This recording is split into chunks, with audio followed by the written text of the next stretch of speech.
அடுத்தவ காயப்படுத்துறதுக்கு அனுமதிக்க மாட்டேன். அவன் தப்பிச்சு போக கூடாது. பிரிச்சு போங்க. மல்டி ஃபேண்டம் ஷூரிகன் ஜுட்சு.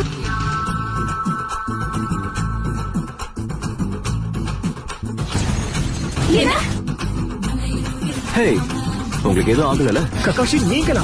நீங்க என்ன பண்றீங்க? ஒரு ஸ்டூடெண்ட்ஸ் நீ எங்க போயிருக்குன்னு சொன்னாங்க. அதை கேட்டதும் எனக்கு கவலை ஆயிடுச்சு. அதுக்காக இன்னொருத்த வந்திருக்கான். அதனால என்ன ஃபயர் ஸ்டைல வச்சு அவங்க கதையை முடிக்கலாம். Synergy jutsu. நீ போய் இருக்கா கருணா. ககாஷி, ஒரு தெங்காலி. என்ன? லைட்டிங் பேல். பட்டதெல்லாம் தோல் பறக்கத மம்மட்டி